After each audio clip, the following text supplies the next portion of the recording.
Hello बच्चों, similar triangle पढ़ रहे हो आप मेरे साथ पिछले 17 लेक्चर से। आज है हमारा 18th लेक्चर। होपफुली आज हम इस चैप्टर को कर देंगे वाइंड अप। लेकिन आज भी क्वेश्चन बहुत बढ़िया बढ़िया हैं। ऑप्शनल एक्सरसाइज 6.6 के हमारे 4-5 क्वेश्चन रहते थे, तो आज हम उसको करने की कोशिश करते हैं। चलो करते हैं, निपटाएं। दो कॉर्ड्स हैं, दो कॉर्ड, एक AC या ये एक AB और एक CD। ये दो कॉर्ड हैं, ठीक है। कॉर्ड क्या होती है पता है? एक सर्कल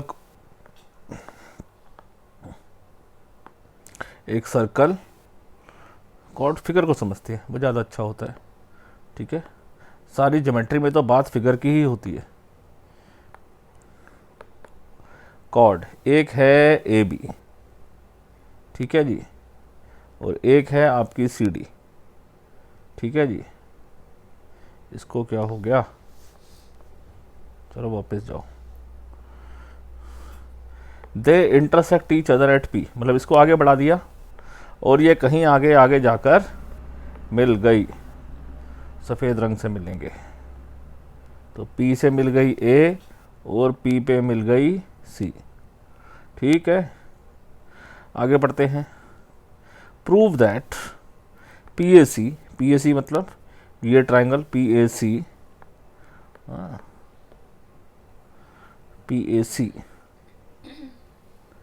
जो है PDB के सिमिलर है, ठीक है जी। चलो अब देखो करना कैसे है, ध्यान से देखो। सबसे पहले आप इस फिगर को समझो। आप ABCD दिख रहा है, ये एक साइक्लिक क्वाड्रिलेटरल है। साइक्लिक क्वाड्रिलेटरल क्या होता है? जो एक सर्कल के, एक ऐसा क्वाड्रिलेटरल जो सर्कल के सभी 4 कोने उसके सर्कल पे टच करते हैं, उसे हम बोलते हैं साइक्लिक क्वाड्रिलेटरल। और इसकी एक खास बात होती है, इसके अपोजिट एंगल का सम 90 होता है। कब पढ़ा था ये? 9th क्लास में, ठीक है। अब ऐसे दो क्वेश्चन आने वाले हैं जिसकी प्रॉपर्टी आपने 9th क्लास में पढ़ी थी। अब जिसको याद नहीं है उसको मैं याद करवा रहा हूँ कि B और C का सम 180 होगा, A और D का सम 180 होगा। ये साइक्लिक क्वाड्रिलेटरल की खास बात है, ठीक है। तो लिख दो ये एंगल 1, और एक्चुअली ऐसे सभी को ही लिखते हैं, तो फिर ना तो ये 1, ये 2, ये 3, ये 4, now this is 5 and this is 6, ठीक है जी। नाउ 1 + 3 किसके बराबर है? 180 डिग्री के। यस और नो? प्रॉपर्टी साइक्लिक एंगल्स में अपोजिट एंगल्स का सम 180 होता है। लिख रहा हूँ, तो पहले तो गिवन लिख देते हैं। गिवन इसमें तो कुछ खास है नहीं, AB और CD कॉर्ड है, ठीक है। तो इसमें ये गिवन यही है कि AB and CD are chord of circle. Given to proof क्या करना है? टू प्रूफ करना है ट्राइंगल PAC सिमिलर है ट्राइंगल PDB के। और दूसरा क्या प्रूव करना है? PA डॉट PB इक्वल होगा PC डॉट PD के, ठीक है। पहले हम सिमिलर प्रूव करते हैं, बाद में प्रोपोर्शनैलिटी लिख लेंगे। करते हैं सॉल्यूशन। सॉल्यूशन कैसे करना है हमको? PAC कौन सा ट्राइंगल है? छोटे वाला, बड़ा वाले के सिमिलर प्रूव करना है। देखो कैसे कर रहा हूं। Angle 1 + angle 3 is equals to 180 degree. Reason क्या है? Opposite angles of cyclic quadrilateral का सम 180 डिग्री होता है। तो sum of opposite angles of cyclic quadrilateral is supplementary. Supplementary का मतलब पता है ना क्या होता है? 180 डिग्री। दूसरी बात देखो, 3 और 6 ये दोनों एंगल एक ही लाइन पे है। तो 3 और 6 एक दूसरे के साथ अगर मैं जोड़ूंगा तो भी 180 डिग्री होगा। Reason linear pair, linear pair.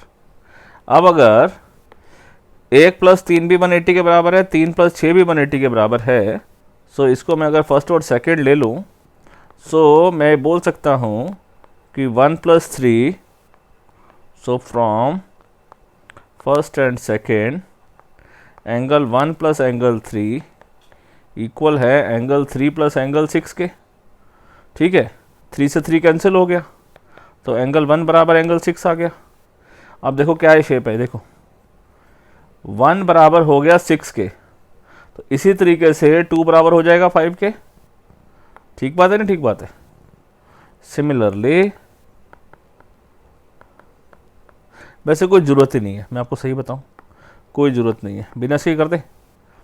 अब देखो, आपको ये एक छोटा ट्रायंगल और एक ये बड़ा ट्रायंगल सिमिलर प्रूव करना था। पी तो दोनों में कॉमन है ही, तो कॉमन एंगल है पी, इधर भी angle P is equals to angle P, दोनों में कॉमन है। ठीक है, और छोटे में तो एंगल 6 आ गया और बड़े में एंगल 1 आ गया। इसको ले लेते हैं फ्रॉम थर्ड, इसका नंबर हमने नहीं दिया ना, तो इसको हम थर्ड नंबर दे देते हैं। सही है, हो गया ना ट्रायंगल सिमिलर, दो एंगल इक्वल हो गए। सो कैसे लिखेंगे, फिगर चेक करो, पी ए, इधर भी पी लिखेंगे उधर भी पी लिखेंगे। फिर इक्वल वाला एंगल कौन सा था, छोटे वाले में देखेंगे सी 6 पे है और 1 पे है बी। फिर छोटे में पी सी के बाद क्या लिखेंगे ए, बड़े में पी बी के बाद क्या लिखेंगे डी। तो ये दोनों ट्रायंगल क्या हो गए हमारे, सिमिलर हो गए। सही है, रीजन सिमिलैरिटी का क्या है, ए सिमिलैरिटी। ठीक है, तो जैसा मैं बोलता हूँ, इन ट्रायंगल कैसा लिखो, P C A and triangle P B D. Now check करो चाहिए क्या था, पी ए सी चाहिए, तो ए सी चाहिए तो यहाँ भी शिफ्ट कर दो, तो इसको लिखो, और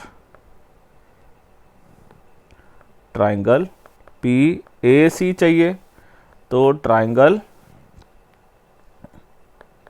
पी डी बी के बराबर हो गया। यही बात है, देखो दूसरी साइड यही लिखा हुआ है कि नहीं लिखा हुआ, बिल्कुल यही लिखा हुआ है, देख रहे हो। तो प्रोपोर्शनैलिटी भी होगी, therefore P A upon P D equal है P C upon P B के, इक्वल है A C upon D B के या बी डी के।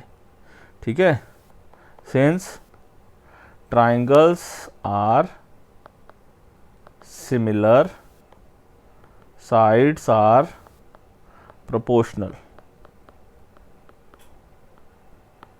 ठीक है, अब फिर दिमाग लगाओ, देखो ध्यान से, आपको चाहिए क्या, P A into P B चाहिए।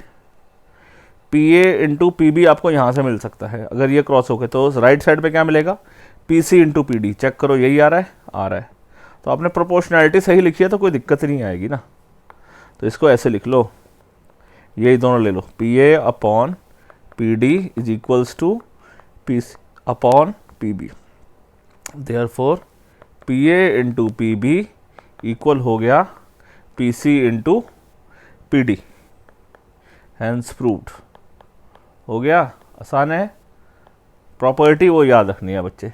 हैंस प्रूव्ड सेकंड, यहाँ पर हमारा हो गया था हैंस प्रूव्ड फर्स्ट, यहाँ हमने फर्स्ट प्रूव कर दिया था और यहाँ सेकंड प्रूव कर दिया। समझ आ गई बात, आसान है। चलो आगे बढ़ते हैं, एक बार स्क्रीनशॉट अगर लेना है तो ले लो, पूरी स्क्रीन एक साथ देख सकते हो। डन, चलो आगे बढ़ते हैं। यहाँ पर भी मेरे को फिगर तो चाहिए होती है, कॉपी करके ले लो।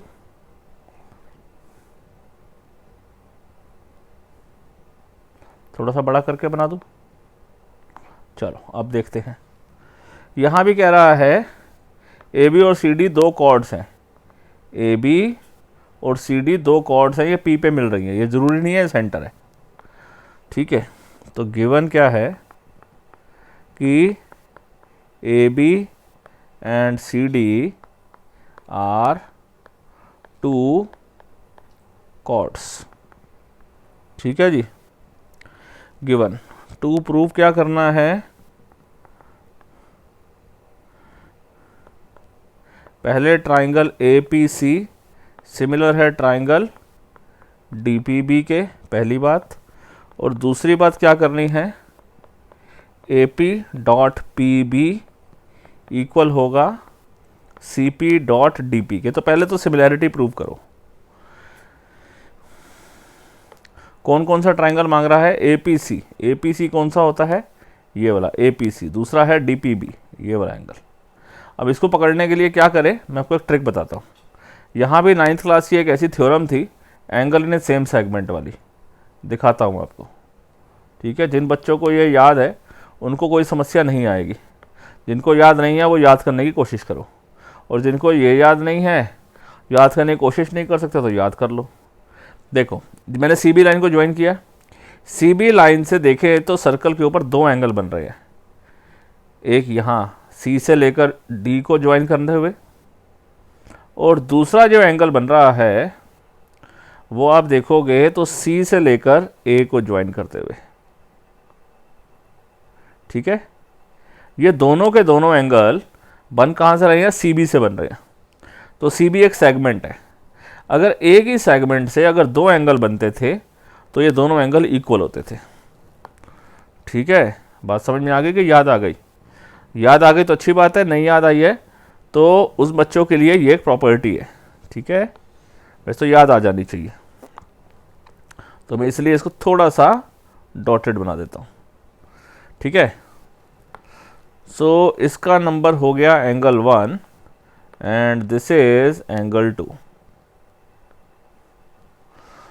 क्लियर? इसके बाद आप यहां देखो तो ये वाला एंगल कितना हो गया, एंगल 3, और यहां पर देखो तो एंगल 4। 3 तो 4 के बराबर है या वर्टिकल अपोजिट एंगल, दो एंगल इक्वल हो गए ना, ट्राइंगल सिमिलर बन गए। बस पकड़ो इस बात को, बस जो मैंने आपको बात बताई है उसको ध्यान रखना है। सॉल्यूशन कि एंगल 1 इक्वल है एंगल 2 के, angle in a same segment of circle, ये इक्वल होते हैं। ठीक है, एंगल 4 इक्वल है एंगल 5 के, रीजन वर्टिकल अपोजिट एंगल्स। तो ट्राइंगल कौन कौन सा सिमिलर हो गया, एंगल 1 इसका, एंगल 2 मतलब यहाँ का A तो वहाँ का D, देयरफॉर ट्राइंगल A इधर D, इसके बाद क्या लोगे, इधर का P, उधर से भी P, इधर से P, इधर से भी P। छोटे इधर वाले ट्राइंगल में देखें AP के बाद बचा C, वहाँ बचेगा B, यहाँ C वहाँ B, ये प्रोपोर्शनल हो गए, ट्राइंगल सिमिलर हो गए। किस सिमिलैरिटी से, A सिमिलैरिटी से। ठीक है, बस इतनी सी बात समझ में आ गई कि नहीं आ गई? चाहिए क्या आपको, APC DPB के बराबर, देखो अपने आप आ गया। अब जब ट्राइंगल सिमिलर है तो साइड्स प्रोपोर्शनल होंगी, तो प्रोपोर्शनलिटी कैसे लिखेंगे, AP अपॉन DP, किसके बराबर लिखोगे, किसके बराबर लिखोगे, PC अपॉन PB के। ठीक है, AP upon DP, PC upon PB के। अब मैं मेरे को ना PC दिखाई दे रहा था, PC या CP बात एक ही है, तो इतना भी कर लेते हैं, तीसरी नहीं लिखते। तो अभी क्या हो जाएगा, AP इंटू PB इक्वल हो जाएगा PC इंटू DP। ठीक है, देखो आपको यही चाहिए था, PC इंटू DP ये लिखा हुआ है, PC हो या CP हो, AP PB AP PB हो गया, hence proved, hence proved second, hence proved first. इसका रीजन लिखना है तो लिख देते हैं थोड़ा सा, if triangles are similar sides are proportional, if triangles are similar sides are proportional। अब आप सोच रहे होगे ना सर्कल का क्वेश्चन है तो छोड़ देते हैं, बात तो क्या थी, छोटी सी तो थी। ठीक है, चलो बढ़ जाएं आगे। ओके, ये क्वेश्चन थोड़ा सा बड़ा क्वेश्चन है, इसको हम अगले स्टेप पे करते हैं। अब सबसे पहले एक ये क्वेश्चन करते हैं, ये भी कोई छोटा, इतना छोटा नहीं है लेकिन ठीक ठीक है। एक नज़ीमा है इज फ्लाई फिशिंग, मतलब मछली पकड़ रही है। The tip of the fishing rod is 1.8 metre from the surface. ये जो इसकी टिप है ये सरफेस से 1.8 मीटर ऊंची है। पहले हम फिगर बनाते हैं इसकी, ठीक है। तो यहाँ से आपकी 1.8 मीटर इसकी ऊंची हो गई।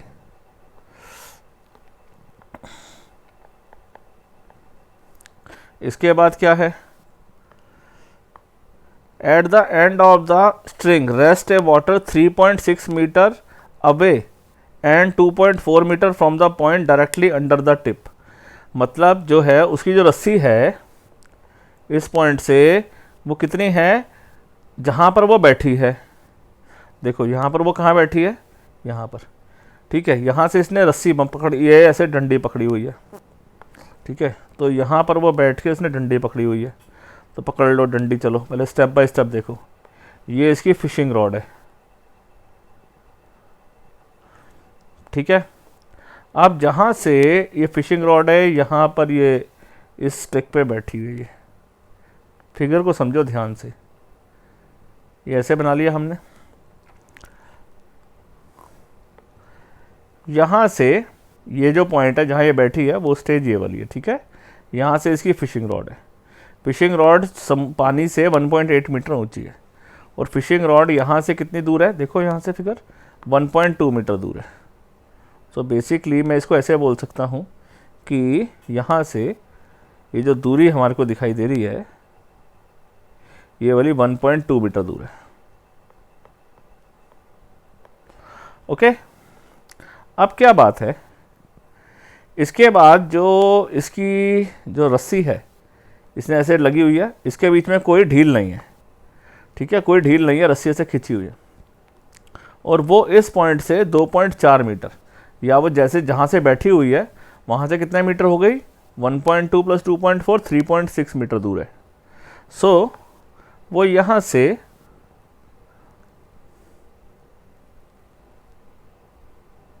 कितना दूर है, 1 पॉइंट, यहाँ से लेकर ये डिस्टेंस है मेरा 2.4 मीटर, ठीक है, इधर से लेकर इधर तक।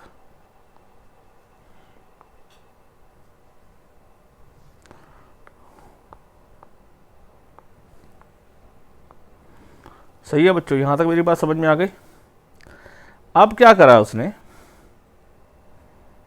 पहले इतनी फिगर समझ में आ गई, इतनी फिगर के बाद आगे समझ लो। Assuming that her string from the tip is taut. अब वो क्या कर रही है, how much string does she have out. इस टाइम ये रस्सी कितनी है पहले तो ये देखनी है। अब वो कह रहा है if she pulls the string at the rate of 5 centimetre पर सेकेंड। ये जो इसने रस्सी है ये अपनी इसने खींचनी शुरू कर दी। मतलब जैसे मान लो कि यहाँ को इसने मछली पकड़ ली, जब मछली पकड़ेंगे तो यहाँ पर उसने घुमाना शुरू करेंगे तो ये धागा जो है ये टाइट होना शुरू हो जाएगा, ठीक है। ये जो उसकी रस्सी है, और वो रस्सी उसकी यहाँ की बजाय अब यहाँ पर कहीं पे आ जाएगी। सही बात है ना। जब वो टाइट करना शुरू करेगी तो धीरे धीरे ये वाली जो रस्सी है ऐसे खिंचती खिंचती खिंचती खिंचती खिंचती खिंचती खिंचती यहाँ पर आ जाएगी। सही बात है कि सही बात है, पहले तो यहाँ पर है, धीरे धीरे अगर वो टाइट करेगी तो ये छोटा होता जाएगा, लपेट रही है वो रस्सी को, और वो यहाँ पर आ जाएगी, ठीक है। सो अब वो लपेटने की उसकी क्या स्पीड है, लपेटने का उसने हमको बताया है, लपेट रही है वो 5 सेंटीमीटर पर सेकेंड। 12 सेकेंड के बाद उसकी क्या पोजीशन होगी, इसका मतलब ये हुआ 5 सेंटीमीटर, 1 सेकेंड में वो 5 सेंटीमीटर लपेट लेती है। तो 12 सेकेंड में कितना लपेट लेगी, 1 सेकेंड में 5 सेंटीमीटर, ठीक है। सो 1 सेकेंड में वो कितना लपेटती है, 5 सेंटीमीटर। तो 12 सेकेंड में वो कितना लपेटेगी, 12 × 5 = 60 सेंटीमीटर। तो हम ये बात ऐसे बोल सकते हैं कि ये जो मेरी रस्सी होगी, सॉरी ये वाली नहीं, ये जो रस्सी है जब ये पहले तो यहाँ थी, जितनी भी थी यहाँ आते आते आते वो कितनी हो गई, 60 सेंटीमीटर छोटी हो चुकी है, उसने लपेट ली है, ठीक है। बात समझ में आ गई? ओके, इतनी बात क्लियर। अब बढ़ते हैं आगे। तो कह रही है, अब कह रहा है what will be the horizontal distance of the fly after 12 second. मतलब ये दूरी है, ये कितनी दूर होगा वो इससे, ये जो मछली पकड़ लिया उसने या जो उसकी जो खूंटी है उसकी वो दूरी कितनी होगी। तो बेसिकली हमको यहाँ से लेकर यहाँ तक का डिस्टेंस निकालना है ये, क्योंकि ये डिस्टेंस तो 1.2 मीटर है ही है, तो हमारे को केवल ये डिस्टेंस निकालना, उसमें 1.2 जोड़ देंगे तो ये आ जाए, क्योंकि गर्ल तो यहाँ बैठी हुई है ना रस्सी पकड़, ऐसे डंडी पकड़ के। बात समझ आ गई? चलो अब इसके नए नामकरण कर देते हैं। ये ए हो गया, ये बी, ये सी, ये डी, ये ई, ये एफ और ये जी। ठीक है ना। अब यहाँ पर हम देखें इस ट्राइंगल के अंदर, केवल इस ट्राइंगल के अंदर, तो यहाँ पर हमारे को बी मालूम है, बी एफ मालूम है, सॉरी 1.8 है ना, और ये 2.4 ही मालूम है। इससे मेरे को पहले ए बी मालूम चल सकता है, तो पहले मैं ए बी निकालता हूँ। तो A B square is equals to क्या हो जाएगा, A F square plus B F square. A F है 1.8 का स्क्वायर प्लस 2.4 का स्क्वायर, इसका स्क्वायर रूट कितना होता है, ये आ गया ना। ए बी 1.8 का स्क्वायर होता है 324, 3.24 हो गया, 24 का होता है कितना होता है 596, 5.96, दोनों को कर दो प्लस। तो करो प्लस, 6 और 4 10, 9 और 2 11 और 1 12, 1 5 और 3 8, 8 और 1 9। पक्का यही होता है? मैं चेक कर लूँ एक बार।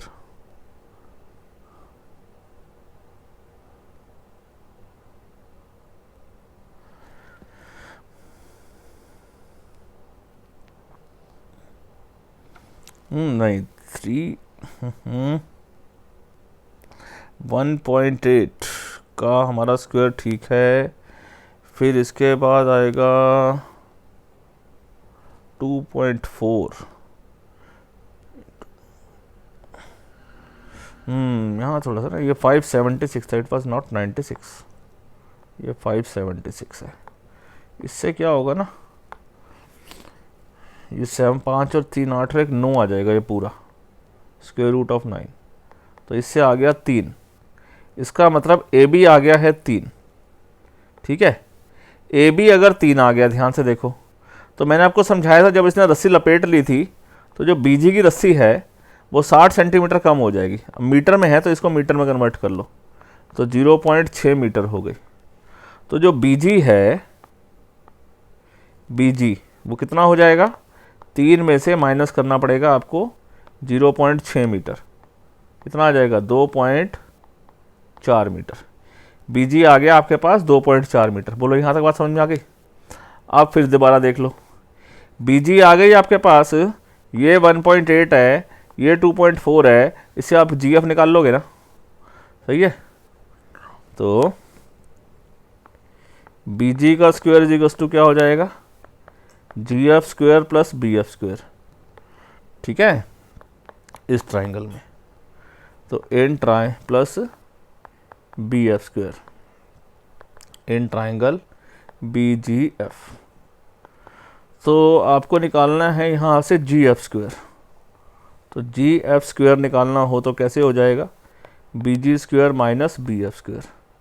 बी जी स्क्वायर कितना हो गया 2.4 का स्क्वायर, और बी एफ कितना है 1.8।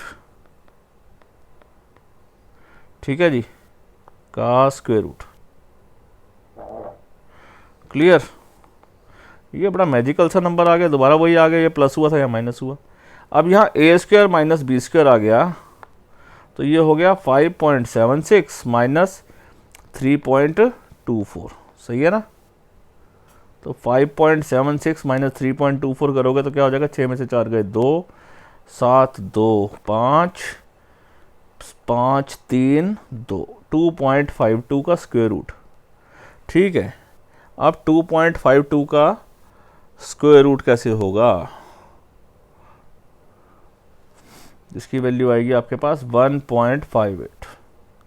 तो ये आ गया हमारे पास GF। ठीक है, GF की दूरी, लड़की कहाँ बैठी है C पे, तो मतलब ये जो पूरी GD की दूरी कितनी हो जाएगी, GF प्लस FD। तो GD की दूरी क्या होगी, GF प्लस FD। GF कितनी है 1.58 प्लस FD कितना है 1.2। ठीक है, तो इन दोनों को कर दो आप प्लस,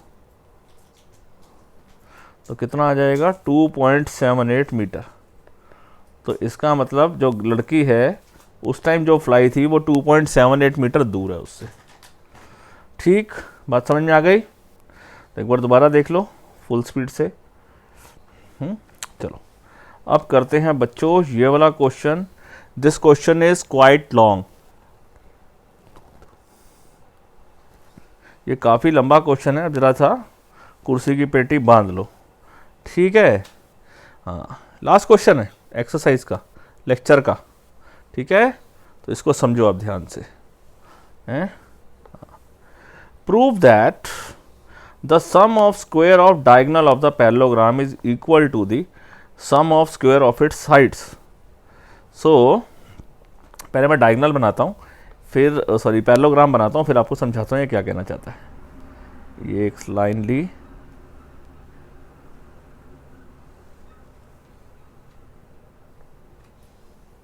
ये पैरेललोग्राम बना दिया। अब यहाँ पर इसका नाम दे दो A, B, C और D। ठीक है, अब क्या कह रहा है, prove that sum of square of diagonals. तो इसके स्क्वायर ऑफ डायगोनल्स भी करने पड़ेंगे। A से C का स्क्वायर प्लस B से D का स्क्वायर। ठीक है,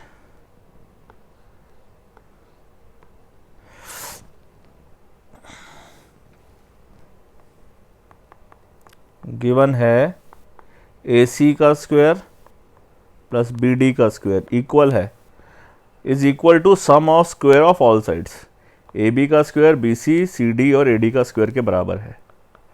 AB square, BC square, CD square और DA स्क्वायर के बराबर है।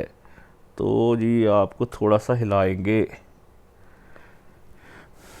सही है, ये गिवन हो गया। चलो अब एक काम करते हैं, सॉरी गिवन ये तो प्रूव करना है, तो इसको हमको तो टू प्रूव लिखना पड़ेगा ना। ये नीचे लिखते हैं, this you need to prove. Given ये है कि ABCD इज अ पैरेललोग्राम, और ये करना है हमको टू प्रूव।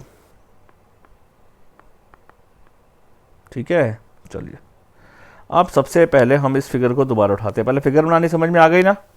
ठीक है, अब इस फिगर का तो हो गया काम, अब इसका हम यूज़ करते हैं एप्लीकेशन। इसको कैसे करना है, दो स्टेप फॉलो करने हैं। अभी आपको दो परपेंडिकुलर ड्रॉ करने हैं। पहला परपेंडिकुलर ड्रॉ करना है यहाँ पर। ठीक है, इसके ऊपर इस लाइन पे एक परपेंडिकुलर ड्रॉ करो, इसका नाम देते हो AF। ठीक है, और एक परपेंडिकुलर ड्रॉ कर लो बच्चों आप उस वाली लाइन के ऊपर यहाँ से। ठीक है, और इसका नाम दे दो आप DE, और इस लाइन को आगे की तरफ बढ़ा दो। फिगर समझ में आ गई। जो कंस्ट्रक्शन करी है क्या करूँ उसको मैं, क्या करते हैं डॉटेड बनाते हैं ना, ताकि इससे पता रहे कि वो मेन फिगर नहीं है। ठीक है, क्लियर, ये हो गया। और ये कंस्ट्रक्शन है।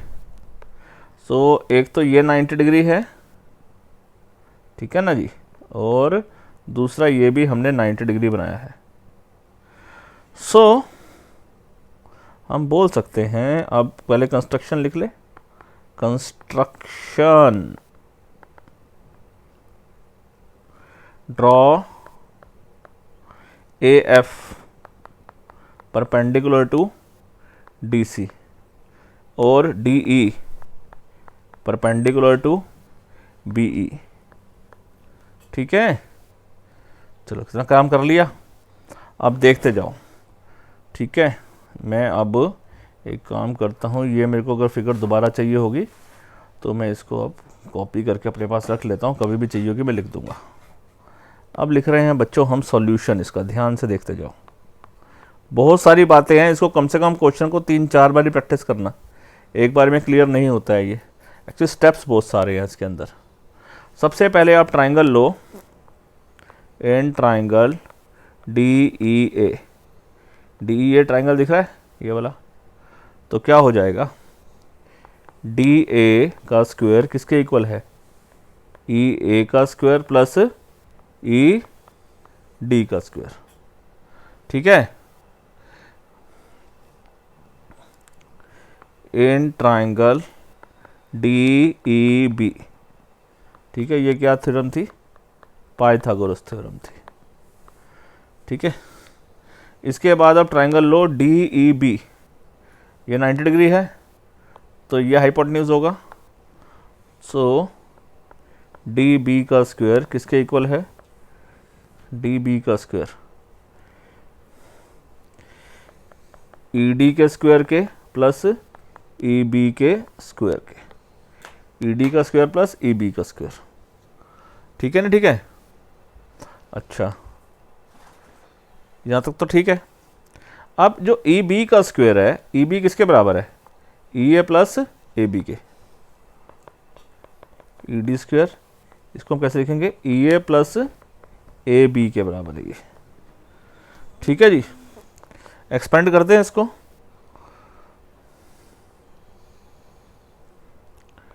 ED का square plus EA square plus AB square plus ये क्या हो गया, A square plus B square plus 2AB plus 2AB, मतलब EA इंटू AB,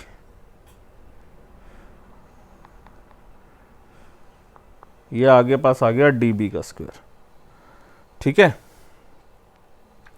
दो बातें समझ में आ गई। अब एक ट्राइंगल आप ये ले लो, इन ट्राइंगल ADF, ADF में AD स्क्वायर किसके बराबर है, in triangle ADF angle F जो है वो 90 डिग्री है, देयरफॉर हम लिख सकते हैं AD square is equal to क्या होगा, DF square plus AF square, AD square is equal to क्या होगा, AF square plus AD square. यहाँ तक बड़ी सारी बातें हमने लिख ली, ठीक है। इसी तरीके से जैसे आपने यहाँ ADF में लिखी है, अब यहाँ आप AFC में भी लिखो इसी तरीके से। फिगर बना दूँ यहाँ पर तुम्हारे सामने, in triangle AFC, so angle F 90 है,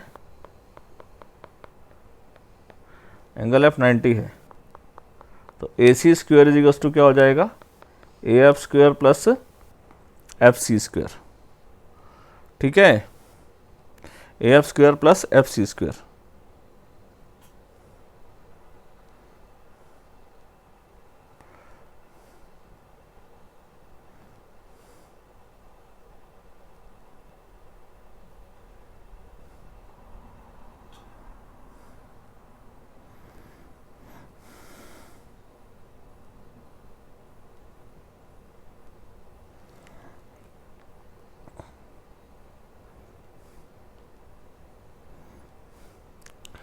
अब FC जो है AF से तो कुछ नहीं कर सकते, लेकिन अगर आप FC को देखो तो ये जो है पैरेललोग्राम की साइड है। कैसे यूज़ कर सकते हैं, FC को ऐसे लिख सकते हैं, FC को लिख सकते हैं हम DC minus DF, DC minus DF। So since FC किसके इक्वल है, DC माइनस DF के, तो यहाँ मैं रिप्लेस कर रहा हूँ इसको, AF square DC minus DF का होल स्क्वायर, एक्सपेंड कर दो, AF स्क्वायर यहाँ पर क्या हो गया, DC का स्क्वायर DF का square minus 2AB BC, minus 2 into DC into D F, ये आ गया आपके पास ए सी का स्क्वायर। बोलिए यहाँ तक बात समझ में आ गई।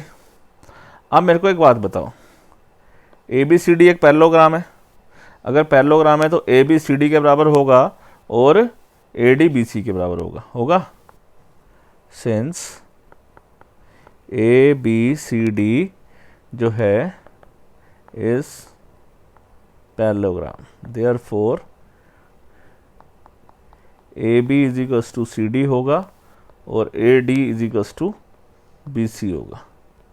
ये आपको चाहिए होगा, ये हमने यहाँ जितनी भी स्टेटमेंट्स अभी हमने यहाँ लिखी है ना, हमको ये सारी चाहिए। ए डी का स्क्वायर, दिस इज फर्स्ट, यहाँ पर हमको ये स्टेटमेंट चाहिए डी ई का square,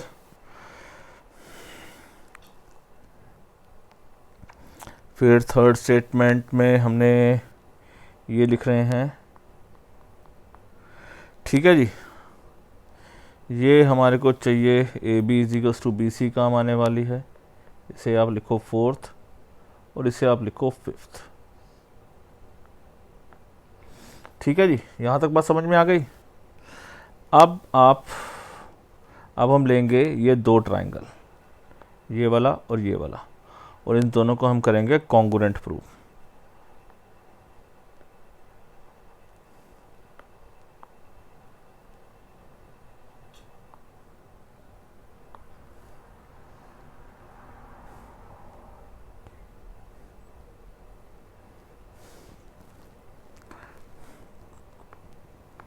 in triangle DEA and triangle ADF, DEA ये वाला ट्राइंगल, ADF ये वाला ट्राइंगल, दोनों में एक एक एंगल तो 90 है, ठीक है। सो एंगल E बराबर एंगल F के बराबर है, दोनों है 90 डिग्री के, ठीक है। AD दोनों में कॉमन है, AD कॉमन है, ठीक है कि नहीं, ठीक है। AD कॉमन है, और क्योंकि ये दोनों लाइनें पैरेलल हैं तो ये ऑल्टरनेट एंगल्स हो जाएंगे। इसका नंबर डाल दूँ, एंगल 1 यहाँ से लेकर यहाँ तक एंगल 2, तो एंगल 1 बराबर एंगल 2, रीज़न है ऑल्टरनेट एंगल्स, क्योंकि EA तो पैरेलल है DC के, तो देयरफॉर ये जो दो ट्राइंगल हो गए DEA ये कॉन्ग्रुएंट हो गए ट्राइंगल ADF के, ठीक है। कॉन्ग्रुएंसी कौन सी है हमने लिया, हमने AAS कॉन्ग्रुएंसी, ठीक है ना। पहले एंगल लिया, फिर एंगल लिया, फिर साइड ली, AAS कॉन्ग्रुएंसी। अगर ये कॉन्ग्रुएंट है तो इसका मतलब क्या होगा, जितना EA है उतना ही DF होगा, therefore EA is equals to DF, reason CPCT काम आने वाला है, ठीक है। कितने रीज़न हो चुके हैं, 5, अब इसको नंबर लो 6, ठीक है। यहाँ तक मेरी बात समझ में आ गई, ओके। अब आपको चाहिए क्या, उसके हिसाब से हम बात करना शुरू करते हैं, ध्यान से देखते जाओ। टारगेट, अब टारगेट के ऊपर नज़र रखो, पहले इतनी सारी बातें कर रही हैं। आपको चाहिए AD स्क्वायर, मतलब इन सबका स्क्वायर, इंडिविजुअल का स्क्वायर इज इक्वल्स टू इसका स्क्वायर प्लस इसका स्क्वायर, ठीक है। AD स्क्वायर कहाँ पर है, ये है। BD स्क्वायर किस चीज़ का है, BD स्क्वायर डायगोनल का है। अब इस डायगोनल को एक साइड में मत लो। फिर AD स्क्वायर किसके बराबर है, AD स्क्वायर हमने एक बार यहाँ से लिया था इस ट्राइंगल में, और एक बार हमने लिया था ट्राइंगल इस ट्राइंगल में, ऐसे, ठीक है ना। तो ठीक है, फिर इसके बाद यहाँ आया AC स्क्वायर। AC स्क्वायर क्या होता है, ये एक डायगोनल है, ठीक है। AC स्क्वायर, और यहाँ पर आपका AC स्क्वायर आया हुआ है डायगोनल, और यहाँ आपका आपने BD स्क्वायर भी लिया हुआ है, वो भी डायगोनल। तो AC स्क्वायर और BD स्क्वायर को ऐड कर दें, डायगोनल का स्क्वायर तो प्लस करना ही है ना, तो इन सबको ऐड कर देते हैं। तो adding second equation and third equation,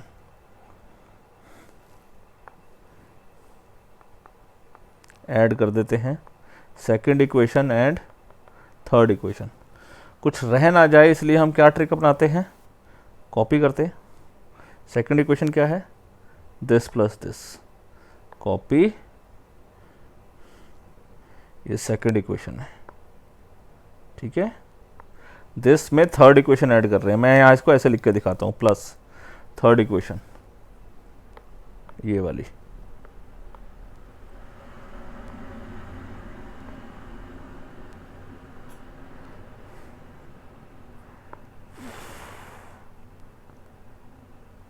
ठीक है। अब इनको आप ऐड कर दो तो कैसे लिखी जाएगी, D B square plus A C square is equals to, ये सब सीक्वेंस में लिख दो, this plus this plus this plus this plus this plus this और ये, ठीक है। अब यहाँ देखो कुछ कैंसिल हो सकता है, तो देखो ये क्या लिखा हुआ है, ई ए बी, ई ए और ए बी, ये लिखा हुआ है डी सी और डी एफ। अब ई ए तो डी एफ के बराबर है ही, ये आपने सिद्ध किया है यहाँ पर, ठीक है। और ए बी तो है, वो डी सी के बराबर है ही, अपोजिट साइड ऑफ पैरेललोग्राम होती है। तो एक काम करते हैं, सुनो मेरी बात, ठीक है। Since E A is equals to किसके बराबर है, ई ए डी एफ के बराबर है, डी एफ के बराबर है फ्रॉम सिक्स्थ, ठीक है। ई ए डी एफ के बराबर है फ्रॉम सिक्स्थ, तो ई ए की जगह मैं डी एफ लिख दूंगा, ई ए की जगह डी एफ लिख दूँ चलेगा, या इस डी एफ की जगह ई ए लिख देंगे। और दूसरा ए बी जो है वो डी सी के बराबर है, opposite side of parallelogram. So A B is equals to D C के बराबर है opposite side of parallelogram. So अब मेरी टर्म क्या बन गई, इसको मैं दोबारा कॉपी कर देता हूँ, कॉपी पेस्ट, ठीक है। अब ये शेप क्या बन गई, मैं यहाँ से चेंज करता हूँ ताकि आपको दूर से दिखाई दे जाएगा, कलर चेंज कर रहा हूँ, ठीक है। देखो ई ए किसके बराबर है, डी एफ के, तो यहाँ पर डी एफ की जगह ई ए लिख दूँ वापस, और ए बी किसके बराबर है, डी सी के, तो डी सी की जगह ए बी लिख दो नीचे वाले टर्म के अंदर। अब आप इसको ऐड कर दो, तो इसको हम ऐड अब यहाँ करेंगे, तो यहाँ हम लिख देते हैं from second and third add. अब इनको जब ने ऐड करा, अंडरलाइन डाली, तो सबसे बड़ा एडवांटेज ये हो गया, मेरी ये टर्म कैंसिल हो गई। अब मेरे पास बच गई ये टर्म, क्या बच गई, लिखो D B square plus A C square, ये दो डायगनल है, is equals to E D square plus E A square plus A B square plus A F square plus D C square plus D F square, ठीक है। अब ये बात समझ नहीं आ रही है, इतनी सारी चीज़ें इकट्ठी हो गई हैं, क्या करें, फिगर को उठाओ तब समझ में आएगा, ऐसे नहीं समझ में आएगा।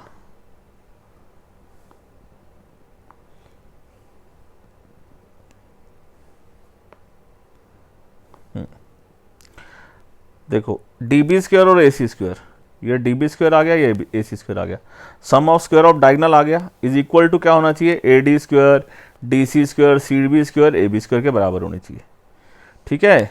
अब देखो हमारे पास यहाँ टर्म है क्या क्या, ए बी स्क्वेयर, ठीक है, ये ई ए स्क्वेयर और ई डी स्क्वेयर है, ई ए स्क्वेयर और ई D square, E A square और ई डी स्क्वेयर किसके बराबर होगा, ए डी स्क्वेयर के बराबर होगा कि नहीं होगा।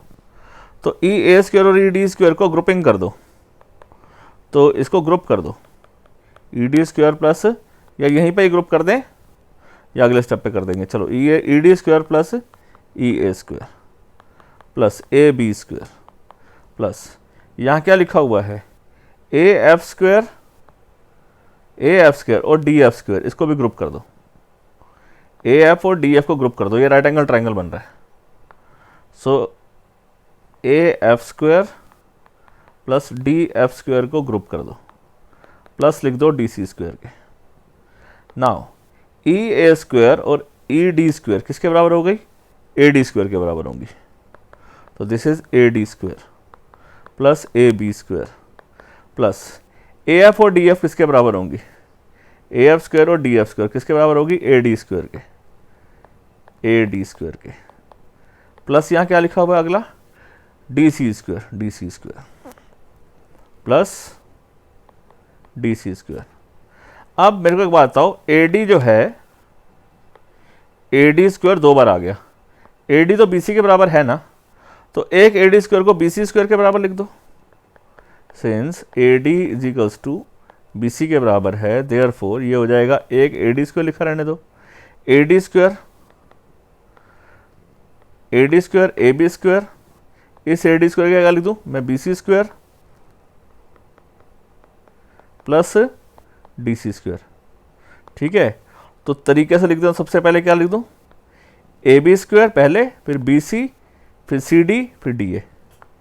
ठीक है, A B square plus B C square plus C D square plus D A square. Right side में, लेफ्ट साइड में क्या आ गया, D B square plus A C square. यही तो प्रूव करना था, हो गया प्रूव। ठीक है बच्चों, बात समझ में आ गई। तो हमने क्या किया है, लॉजिकली समझे तो पहले एक बार हमने ये वाला ट्रायंगल पकड़ लिया, फिर हमने ये वाला ट्रायंगल पकड़ लिया, फिर हमने ये वाला ट्रायंगल पकड़ लिया। ठीक है, और एक बार हमने ये वाला ट्रायंगल ही पकड़ा। तो अल्टीमेटली हमको डायगोनल के स्क्वायर 2 साइड में करे और उसके बाद फिर हम साइडों को बराबर करते हुए चले एक बार, और बीच में एक बार हमने ऐसे किया कि इस ट्रायंगल को, इस फिगर में जो 2 ट्रायंगल बन रहे थे इसको कॉन्ग्रुएंट प्रूफ किया। पर्पस क्या था कि ई ए जो है वो डी एफ बन जाए। ठीक है, तो हमने ई ए को डी एफ से रिप्लेस कर दिया, क्योंकि डी एफ काम का है, क्योंकि डी एफ जो है वो सी डी साइड का पार्ट है। ठीक है, तो बाकी तो हम आपने देखा है हम स्टेप बाय स्टेप कैसे करके चले हैं, तो एक बार इसको अच्छे से देखना। ठीक है, अपने हाथ से लिखना है इसको, जब आप प्रिंट निकालोगे या कैसे भी स्क्रीनशॉट लोगे, लेना है जिसने स्क्रीनशॉट वो ले सकता है। पहले यहाँ से लेकर यहाँ तक ले लो। ठीक है, फिर इसके यहाँ से अगले स्टेप का ले लो। ठीक है, और फिर इसके बाद इस पोर्शन का ले लो। इसके बाद इसको ढंग से पूरे एक डबल पेज पे करोगे, ये डबल पेज का क्वेश्चन है, एक पेज पे नहीं आएगा। ठीक है, सारे स्टेप्स इसी तरीके से करोगे तो क्वेश्चन हो जाएगा। I know this is tough, ठीक है, लेकिन प्रैक्टिस करोगे तो आपका ही दिमाग डेवलप होगा। मुश्किल काम करने से ही आसान चीज़ें आसान होती हैं। ठीक है, चलिए, तो इस तरीके से बच्चों आज हमारा हुआ चैप्टर ख़त्म। काफ़ी लंबा चैप्टर रहा, 10th क्लास का ये वाकई सबसे बड़ा चैप्टर है। ठीक है, लेकिन आई होप कि जिस बच्चों ने भी सारे चैप्टर, सारे के सारे लेक्चर सीक्वेंस से देखें, उसको इशू नहीं आया होगा। ठीक है, तो अगले चैप्टर में, अगले लेक्चर में हम नए चैप्टर के साथ मिलते हैं। Till then bye bye, take care.